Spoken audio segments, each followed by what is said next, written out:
Bismillahirrahmanirrahim. Assalamualaikum warahmatullahi wabarakatuh. Waalaikumsalam. Alhamdulillah pemirsa TVmu dimanapun Anda berada, semoga selalu dalam limpahan kesehatan, keberkahan, dan rahmat Allah Azza wa Jalla. Dan seperti biasa hadir bersama saya Ihsan Marsha dalam program Teras UHAMKA. Seperti biasa kita menyajikan diskusi dan mengupas ikhtiar-ikhtiar yang dihadirkan oleh Sivitas Akademika UHAMKA berkaitan dengan visi misi keumatan kebangsaan dan kemanusiaan universal yang sejalan dengan cita-cita persyarikatan dan tentunya dalam ikhtiar mencerdaskan dan mencerahkan kehidupan. Dan pemirsa, pada kesempatan kali ini kita akan mengupas salah satu program studi di Universitas Muhammadiyah Profesor Dr. Hamka, yakni dari FISIP UHAMKA, dan untuk prodi ilmu komunikasi bagaimana ikhtiar-ikhtiar dalam menghadirkan sarjana ilmu komunikasi yang unggul dan kompeten. Untuk itu telah hadir bersama saya Ibu Farida Haryati SIP MIKOM selaku Kaprodi dari ilmu komunikasi FISIP UHAMKA. Assalamualaikum Bu Farida. Waalaikumsalam warahmatullahi Mas Ihsan. Apa kabar Mbak? Alhamdulillah baik, sehat. Alhamdulillah. Bu Farida, fakultas ataupun program studi ilmu komunikasi menjadi satu-satunya prodi di FISIP UHAMKA. Artinya ini menjadi salah satu pondasi dari FISIP itu sendiri.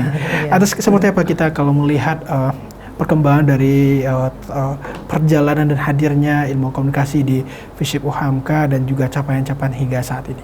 Ya, baik, terima kasih Mas Ihsan. Assalamualaikum pemirsa TVmu dimanapun Anda berada. Bercerita mungkin ya tentang program studi ilmu komunikasi. Jadi program studi ilmu komunikasi merupakan salah satu program studi di UHAMKA di bawah Fakultas Ilmu Sosial dan Ilmu Politik. Program studi ilmu komunikasi telah berhasil mempertahankan 4 kali periode akreditasi A. Dan insya Allah untuk tahun ini Pak Rektor beserta seluruh jajaran universitas mendorong kami dari program studi ilmu komunikasi untuk harus naik kelas untuk melanjutkan ke akreditasi unggul, insya Allah dengan doa dan juga dukungan seluruh komponen yang ada di UHAMKA dan juga tentu dari masyarakat, kita bisa mewujudkan cita-cita kita untuk akreditasi unggul bagi program studi ilmu komunikasi. Baik, itu ini untuk akreditasi dengan dari ikhtiar yang dihadirkan. Itu seperti apa mungkin effortnya mulai dari pengembangan kurikulum ataupun sumber daya manusia itu seperti apa? Baik, memang aspek utama adalah sumber daya manusia. Jadi untuk unggul ini syaratnya adalah dosen dengan kualifikasi doktor tentunya. Nah itu kita tentu berikhtiar terus untuk mendorong para dosen studi lanjut S3 bagi yang belum S3 dan juga menambah kompetensi dan juga mendukung profesionalitas mereka untuk pengembangan diri, misalnya dengan mengikuti berbagai pelatihan misalnya seperti itu. Itu yang dihadirkan untuk prodi ilmu komunikasi. Artinya untuk perjalanan secara historis itu tadi kalau misalnya kita melihat secara sejarah FISIP UHAMKA mungkin sudah dari tahun 97, berarti itu hadirnya FISIP ilmu komunikasi sejak 97. Iya, betul. Nah, berbicara tentang penguatan sumber daya manusianya tentu menjadi berbanding lurus tentang bagaimana kualitas dari ilmu komunikasi tadi, ikhtiar-ikhtiar termasuk peningkatan kualitas pendidikan S3. Kalau untuk mahasiswa seperti apa? Ya, baik. Tentunya bahwa program studi itu perlu merespon banyak masukan ya. Baik itu dari stakeholder juga termasuk dari pengguna lulusan, bagaimana kita ingin memberikan yang terbaik terkait dengan kualitas mahasiswa dan juga kualitas lulusan kita. Nah, oleh karenanya yang pertama kita berikan yaitu adalah melalui kurikulum. Nah, kenapa kurikulum? Karena mau nggak mau kita nggak bisa menghindari bagaimana sekarang laju teknologi itu sangat cepat sekali sehingga kita nggak bisa untuk tidak merespon itu, yang kemudian kita terjemahkan bagaimana meramu kurikulum itu supaya bisa memenuhi kebutuhan masyarakat, kebutuhan industri dengan menggunakan kalau kita bicara soal transformasi digital kita juga nggak bisa menghindari itu, sehingga bagaimana digitalisasi ini juga bisa kita tangkap, kita ramu dalam kurikulum di program studi ilmu komunikasi. Nah, tentunya penyusunan kurikulum itu tidak kita kerjakan sendiri. Kita melibatkan banyak pihak, stakeholder, kemudian dari industri, kemudian juga dari pengguna lulusan kita, juga dari akademisi di luar UHAMKA, dan termasuk asosiasi program studi itu sendiri. Kita nggak bisa yang namanya program studi, termasuk program studi ilmu komunikasi ini juga punya link yang kuat ya dengan asosiasi program studi, seperti itu. Baik, itu salah satu yang kita hadirkan. Nah, kalau untuk peminatan di ilmu komunikasi sendiri? Jadi kami di program studi ilmu komunikasi ini memiliki 5 peminatan. Yang pertama ada jurnalistik, kemudian ada periklanan, kemudian ada kehumasan, ada penyiaran, dan manajemen komunikasi. Nah, kemudian di 5 peminatan itu kita juga ada sekarang ini program yang digagas oleh universitas juga, yaitu RPL, Rekognisi Pembelajaran Lampau, istilahnya seperti itu. Jadi RPL ini semacam penyetaraan akademik atas pengalaman kerja dari calon mahasiswa untuk kemudian dikonversikan dalam mata kuliah pada program studi yang diinginkan, termasuk di kami di program studi ilmu komunikasi.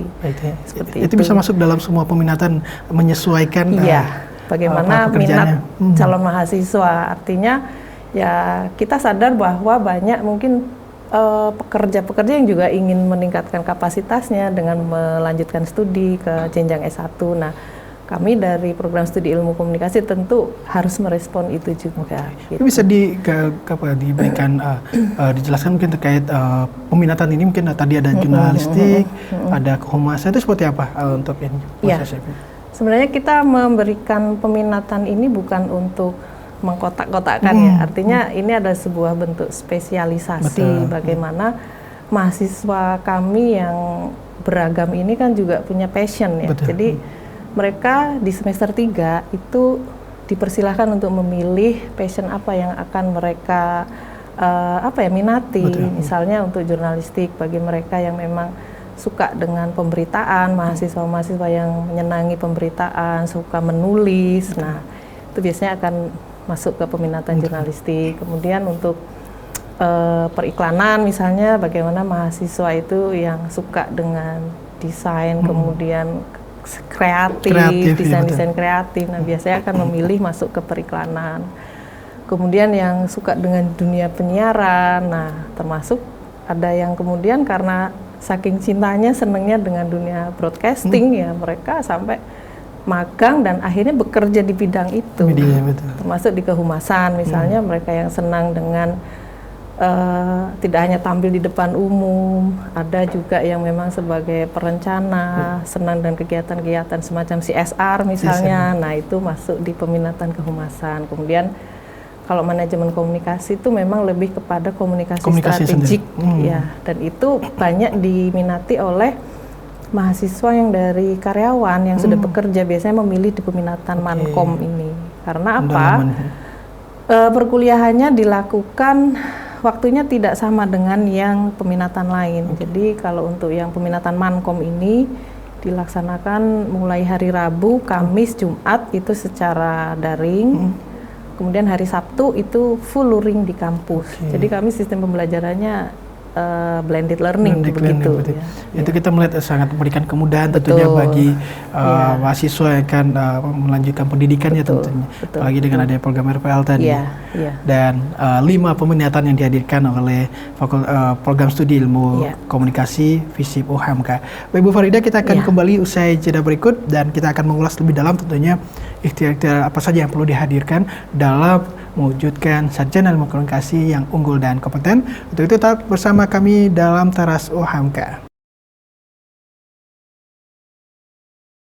Pemirsa, terima kasih Anda masih bersama kami dalam Teras UHAMKA dengan tema kita menjadi sarjana ilmu komunikasi yang unggul dan kompeten. Dan masih bersama Ibu Kaprodi dari yakni bersama Ibu Farida Hayariyati SIPMIKOM.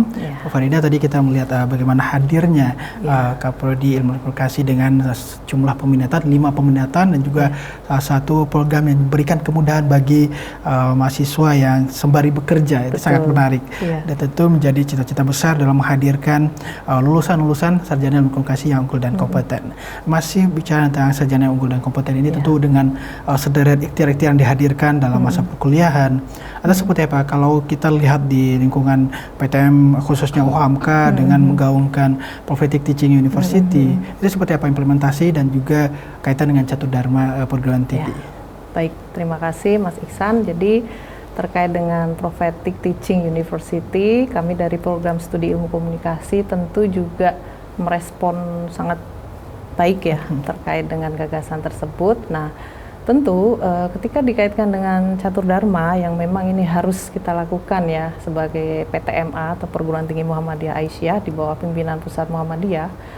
Yang pertama dimulai dari pendidikan dan pengajaran. Nah, tentu bagaimana kita ingin mengemas kurikulum itu juga yang mencirikan profetik atau nilai-nilai profetik. Contohnya misalnya yang kita lakukan adalah kita menyusun beberapa mata kuliah yang memang itu mencirikan nilai profetik. Misalnya kita punya mata kuliah komunikasi dakwah, kemudian kita juga punya mata kuliah jurnalisme profetik yang insya Allah itu akan menjadi penciri kita, gitu ya. Kekhasan gitu. Kekhasan, betul ya. Jadi kita ingin menunjukkan itu, menerjemahkan apa sih pesan dari nilai profetik melalui pembelajaran khususnya di kurikulum. Nah, kemudian juga di Dharma yang kedua, penelitian atau riset. Nah, kami tentu mendorong dosen untuk melakukan penelitian atau riset yang juga mengarah ke sana. Bagaimana misalnya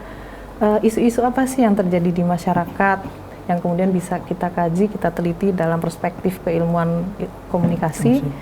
Dan bisa kita kaitkan dengan nilai-nilai keislaman seperti itu. Kemudian juga, nah terkait dengan penelitian ini juga kita sangat mendorong ada riset kolaborasi antara dosen dengan mahasiswa dan itu sudah kita lakukan ya. Artinya itu kan menjadi sebuah mutualisme gitu ya, bahwa dosen juga namanya menjadi naik dan mahasiswa juga memberi kontribusi juga, punya pengalaman riset bersama dosennya, dan itu sudah kita jalankan gitu ya.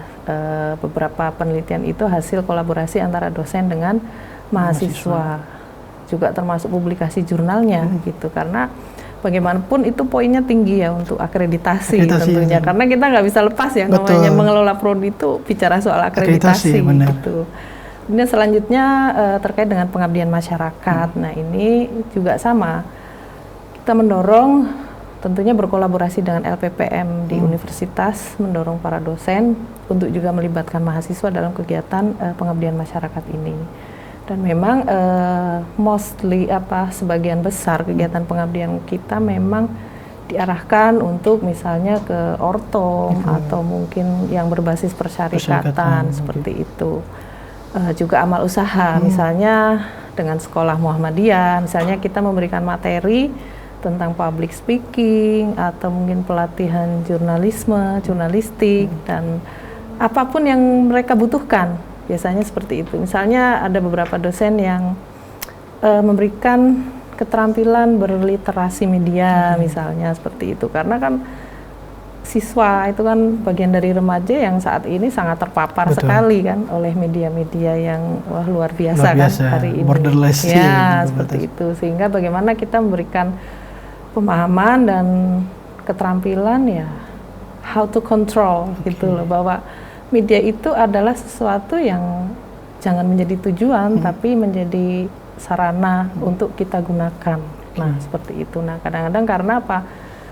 Barangkali karena karakter remaja itu yang rasa ingin tahunya, curiosity-nya tinggi, jadi agak kurang bisa melepaskan ya ketergantungannya dengan media. Nah, itulah kita hadir Dan biasanya itu kan dari kesepakatan ya dengan pihak sekolah. Oh, kami ingin diberikan materi tentang ini. Nah, itu disampaikan. Dan menariknya juga tentu agar terus dalam bingkai yang sama semua terintegrasi dalam konteks keislaman dan kemudian kolaborasi tadi bersama amal usaha, Ortom dan juga lingkungan-lingkungan di persyarikatan. Dan tentu tadi juga kolaborasi antara dosen dan mahasiswa dalam riset.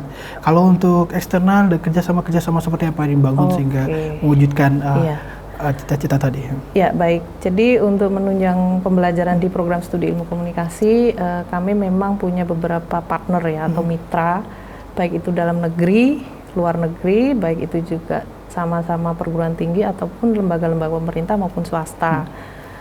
Contoh misalnya kita punya partner luar negeri yaitu Mariano Marcos State University atau MMSU dari Filipina. Nah, ini dalam beberapa semester terakhir ini kita melakukan student mobility meskipun secara virtual ya, karena ya itu hikmah dari kemarin adanya pandemi sebenarnya. Kita harus menggeser metode pembelajaran, tapi justru hikmahnya kita bisa menjangkau apa yang lebih luas gitu. Termasuk misalnya kita bisa melakukan student exchange, yaitu beberapa mata kuliah kita itu kita tukarkan. Jadi dosen UHAMKA, dosen prodi ilmu komunikasi mengajar mahasiswa MMSU, kemudian dosen dari MMSU mengajar mahasiswa ilmu komunikasi UHAMKA. Itu daring? Daring. Nah, tentu itu tidak kemudian ya langsung terlaksana begitu ya, ada prosesnya. Jadi kita koordinasi bertukar silabi, kemudian kita melakukan adjustment atau penyesuaian materi-materi apa yang kira-kira bisa kita samakan gitu ya, kita setarakan sehingga baik mahasiswa di Prodi Ilmu Komunikasi FISIP UHAMKA maupun di Prodi Ilmu Komunikasi MMSU menerima materi yang equal gitu, seperti itu. Dan tadi menyesuaikan silabi. Dan kalau itu konteks internasional itu tadi. Iya, betul. Jadi partner kami di luar negeri itu, kemudian ada satu lagi, kebetulan ada di Filipina juga, di MMSU. Jadi Don Mariano Marcos Memorial State University. Jadi kalau dengan di MMSU ini kita melakukan virtual internship waktu itu, jadi semacam magang tapi virtual. Iya, dan kita tidak hanya melibatkan 2 perguruan tinggi, kita juga melibatkan waktu itu ada lembaga pers Dr. Sutomo LPDS. Jadi kita mengkolaborasikan narasumber-narasumber dari kedua belah pihak. Begitu. Itu. Dan ini juga bagian dari visi internasionalisasi perguruan tinggi Muhammadiyah tentunya. Atau ada lagi sebenarnya ya. Kita juga punya partner sama-sama perguruan tinggi Muhammadiyah yaitu dengan Universitas Muhammadiyah Sidoarjo. Kita sudah mungkin 2 tahun terakhir ini melakukan kolaborasi yaitu IVSC, International Virtual Short Course. Jadi kita melakukan short course berbasis virtual dan pesertanya itu dari 4 perguruan tinggi, UHAMKA, khususnya Prodi Ilmu Komunikasi, kemudian Prodi Ilmu Komunikasi UMSIDA, Prodi Ilmu Komunikasi MMSU, dan juga ada Prodi Ilmu Komunikasi dari partnernya UMSIDA, Sidoarjo, yaitu Konkain University. Baik. Itu menjadi salah satu bagian dari tadi internasionalisasi dan kolaborasi yang dibangun antar perguruan tinggi Muhammadiyah dan juga perguruan tinggi di mancanegara. Keren. Dan memanfaatkan teknologi tadi juga. Ada lagi yang kemarin kita juga lakukan, kita sudah mencoba mengelaborasi dengan PCIM Malaysia Kuala Lumpur. Kami melakukan pengabdian masyarakat luar negeri di Sanggar Belajar Kepong di Kuala Lumpur, yaitu memang kita memberikan edukasi kepada para pekerja migran Indonesia di sana. Nah, itu bersama PCIM. Betul. Luar biasa tentunya. Baik Bu Farida, kita akan ulas kembali tentunya dalam menjawab tantangan untuk menghadirkan sarjana ilmu komunikasi yang unggul dan kompeten. Dan pemirsa tetap bersama kami dalam Teras UHAMKA. Pemirsa, terima kasih Anda masih bersama kami dalam Teras UHAMKA dengan tema kita menyongsong sarjana ilmu komunikasi yang unggul dan kompeten dengan narasumber kita Ibu Faridah Haryati, SIP MIKOM, Kaprodi Ilmu Komunikasi UHAMKA. Bu Faridah, tadi kita sudah melihat tadi bagaimana kolaborasi yang dibangun oleh FISIP dan juga yang paling utama tadi ada kolaborasi dalam konteks internasionalisasi. Ada kolaborasi dengan sejumlah universitas di luar negeri dan juga aktivitas pengabdian masyarakat juga di luar negeri. Tentu ini sebagai penguatan sumber daya manusia kita dan juga penguatan secara kelembagaan kita terus progresif tentunya sampai ke tataran internasional. Nah, kalau bicara tentang tantangan, kita melihat untuk menjadi sarjana unggul dan kompeten ini menjadi sebuah tantangan yang luar biasa perlu dijawab.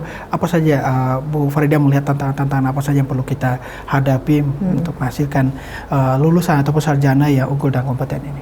Ya, baik, terima kasih Mas Iksan. Jadi memang kami di Prodi juga melakukan beberapa mapping pemetaan terkait dengan challenge atau tantangan kita ya. Tentu kita menyadari bahwa positioning kita kan di kampus di Jakarta, di mana kita tahu ya Jakarta itu kan identik dengan urban society, di situ ada nilai kompetisi, di situ ada nilai bahwa orang itu harus sukses, gitu kan, menjadi individu yang produktif. Kemudian juga menjadi ibu kota negara, pusat bisnis, industri, dan seterusnya. Nah, dari pemetaan itulah yang kemudian kita juga nggak bisa memungkiri bahwa Jakarta itu juga dikelilingi beberapa mungkin semacam suburb area gitu ya, daerah-daerah penyangga yang dimana mungkin di situ sebagian masyarakatnya juga masih semacam memegang nilai-nilai kearifan lokal, kesederhanaan. Nah, UHAMKA ingin hadir di situ untuk menjembatani, untuk membridging bagaimana kebutuhan yang ada di depan mata kita. Kita nggak bisa memungkiri bahwa program studi ilmu komunikasi itu tidak hanya di UHAMKA, dan bahkan program studi ilmu komunikasi terbanyak ini ada di Jakarta. Itu yang menjadi satu hal yang harus benar-benar kita effort kita ikhtiarkan. Dengan cara itu tadi, misalnya bagaimana membekali mahasiswa tidak hanya bicara soal keilmuan yang sifatnya teoritik, konseptual, praktek, tapi juga bagaimana memberikan penguatan terkait dengan nilai, kemudian juga integritas, melalui nilai-nilai profetik itu tadi.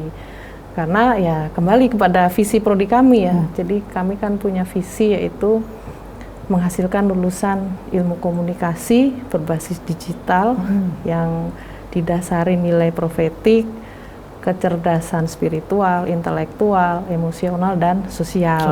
Itu tentu menjadi guideline kami gitu ya dalam menyusun kurikulum, juga bagaimana misalnya dalam pembelajaran di kelas kita mengawali dengan membaca basmalah atau berdoa, atau juga ada beberapa dosen yang mengawali dengan mengkaji ayat, tadarus, termasuk mengkaji ayat yang mungkin relate dengan materi yang akan dibahas pada hari itu.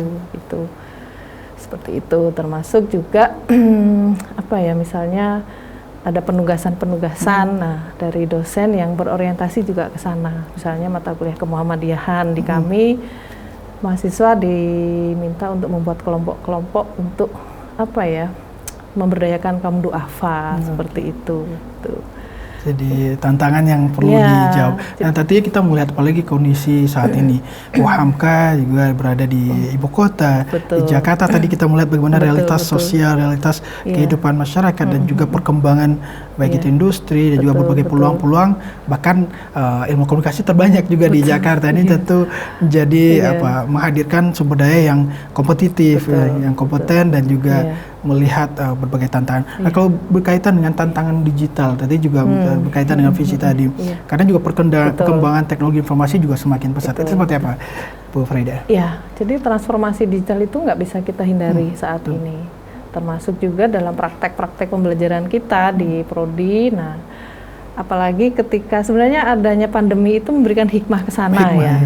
Karena kita nggak bisa tatap muka, maka bagaimana kita memanfaatkan saluran komunikasi atau media atau platform yang tetap bisa kita gunakan tidak menghalangi kita untuk belajar.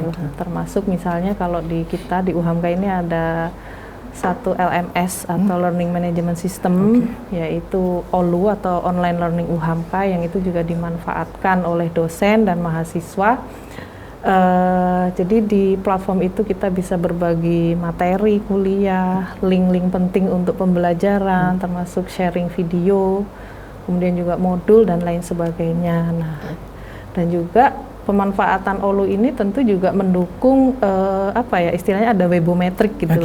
Ya, webometrik itu kan ukurnya semacam sistem pemeringkatan atau perankingan kampus-kampus atau perguruan tinggi di dunia yang itu melihat dari aktivitas websitenya. Nah, jadi pemanfaatan teknologi itu salah satunya di situ, termasuk juga pelayanan akademik itu sudah tentu berbasis digital, dan kita di Prodi itu ingin membangun paperless, kita tidak lagi banyak menggunakan kertas karena kita juga sadar bahwa kertas itu kan asalnya dari pohon, di mana sekarang pohon itu sudah banyak menjadi bahasan dalam isu-isu lingkungan misalnya, karena hutan-hutan di Indonesia sudah mulai berkurang dan seterusnya. Baik, jadi itu menjadi kita ingin mewujudkan kalau di kami istilahnya green communication gitu. Green communication ini menarik gitu. Jadi salah satu ikhtiar ya. Mungkin bisa dijelaskan dulu karena ini menarik ya, green communication itu. Ini sebenarnya masih inisiasi ya Mas ya. Jadi memang kita ingin misalnya ujian tidak lagi kita menggunakan banyak kertas, termasuk misalnya sidang skripsi. Kalau dulu itu harus baca tumpukan kertas yang tebal-tebal sekali kali berapa mahasiswa. Nah, kita sekarang upayakan untuk menekan itu sih.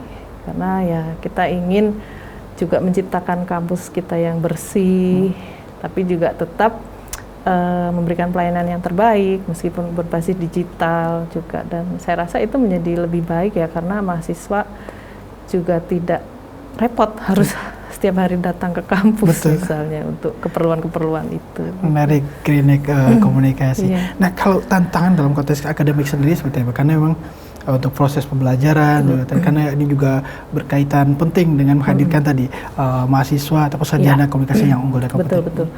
Untuk mewujudkan sarjana dan juga tentunya kelulusan yang berkompeten. Nah, tentu sepanjang pembelajaran di Prodi mahasiswa ingin kita bekali dengan berbagai macam knowledge juga skill, dan itu nggak bisa kita lakukan sendiri. Maka ikhtiar kita adalah menghadirkan misalnya pakar.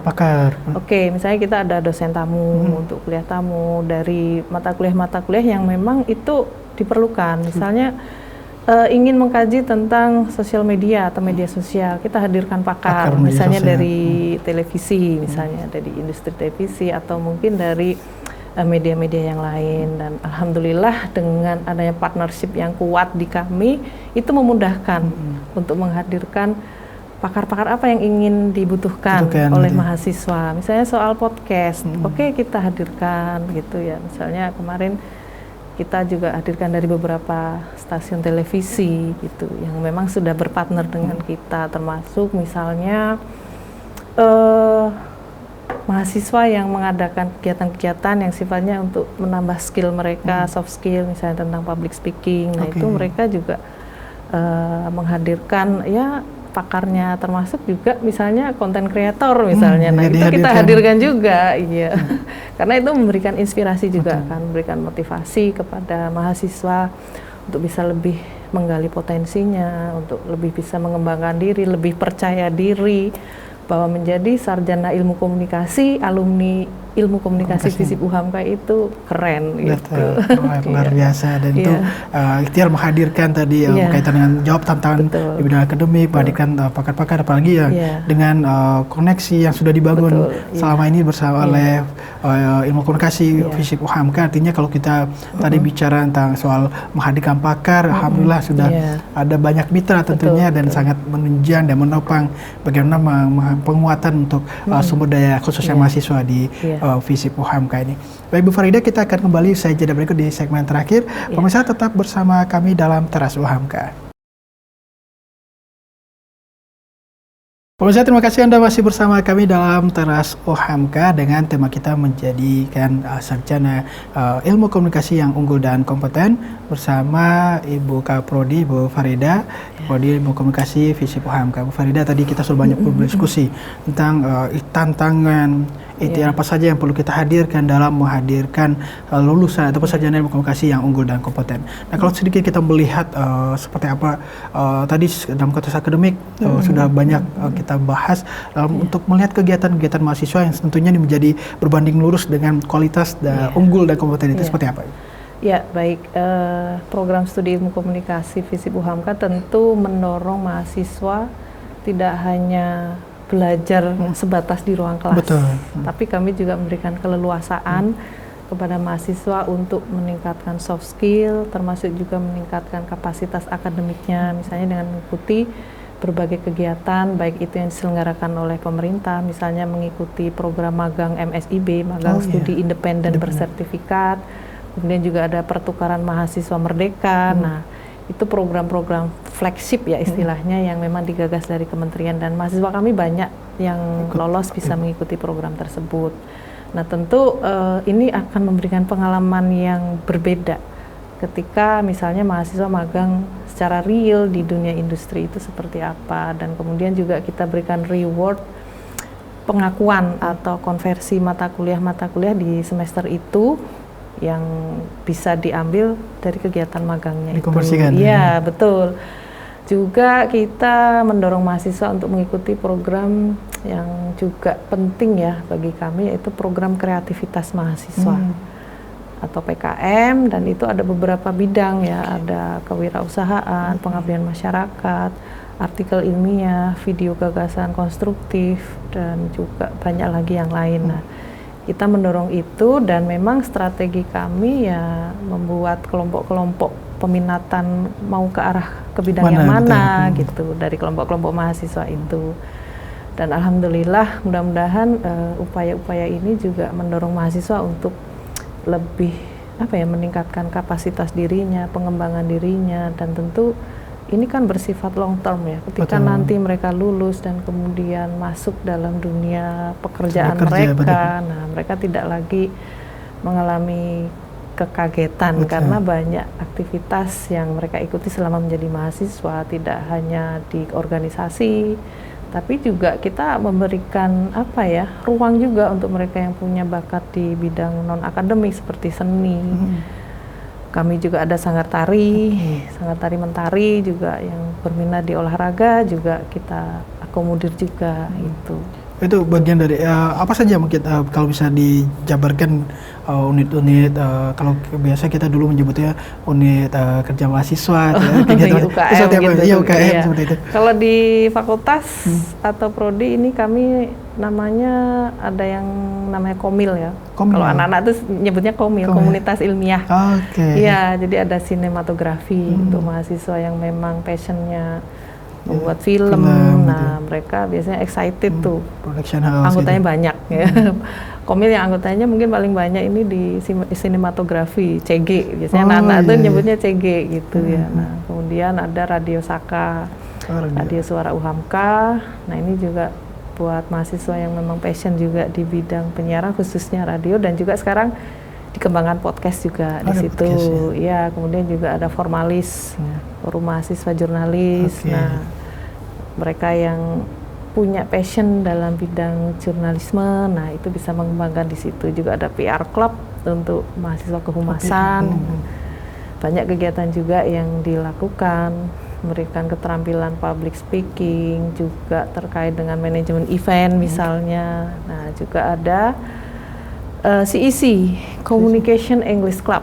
Nah, kita menghidupkan kembali. Jadi bagi kami di prodi ya, bahasa Inggris itu menjadi satu hal yang harus dikuasai mahasiswa. Apalagi komunikasi. Yang kemudian bisa kita bisa berinteraksi tidak hanya dengan orang-orang di sekitar kita di dalam negeri, tapi juga bisa go global gitu ya. Tuh, jadi kayak emang ya meskipun itu terus ya dinamis, tapi kita tetap upayakan untuk mendorong mahasiswa supaya tidak hanya jadi jago kandang gitu ya, mereka harus bisa go internasional. internasional gitu, bisa bersanding dengan mahasiswa-mahasiswa dari perguruan tinggi yang lain. Betul. Tapi kita bicara menjawab tantangan Iya. Zaman perkembangannya yang betul, udah ya. sudah tidak bicara lagi ke depan, kita sudah Betul. bicara soal global. Tentu Iya, betul. tadi salah satu adalah bahasa ini Iya. English Club salah satunya Iya, menguasai CEC, Communication tadi. English Club. Nah tentu kalau kita melihat ini sudah banyak sederet apa yang sudah difasilitasi oleh ilmu komunikasi UHAMKA sendiri, mulai dari akademik dan juga aktivitas-aktivitas yang menstimulasi mahasiswa untuk unggul dan kompeten. Lantas seperti apa harapannya dari Bu Farida sendiri untuk SDM khususnya mahasiswa yang agar mampu menjadi lulusan atau sarjana ilmu komunikasi yang unggul dan kompeten? Tentu kami ya di program studi tentu berharap bahwa lulusan kami menjadi sarjana ilmu komunikasi yang kompeten, yang unggul, yang memiliki resiliensi yang tinggi, ketangguhan, adversity, dan juga tetap menjunjung tinggi nilai-nilai keislaman, nilai-nilai agama, nilai-nilai kemanusiaan, dan juga menghargai perbedaan. Betul. Nah, tentu itu. Dan juga yang terpenting adalah open mind. Open mind itu satu sikap yang memang harus terbuka dengan segala perubahan. Kita saat ini saja sudah mengalami berapa kali perubahan kan, disrupsi dan lain sebagainya, yang itu menuntut kita harus siap menjadi orang yang adaptif, yang adjustable. Nah, harapan kami, lulusan kami bisa menjadi yang memiliki profil seperti itu. Insya Allah.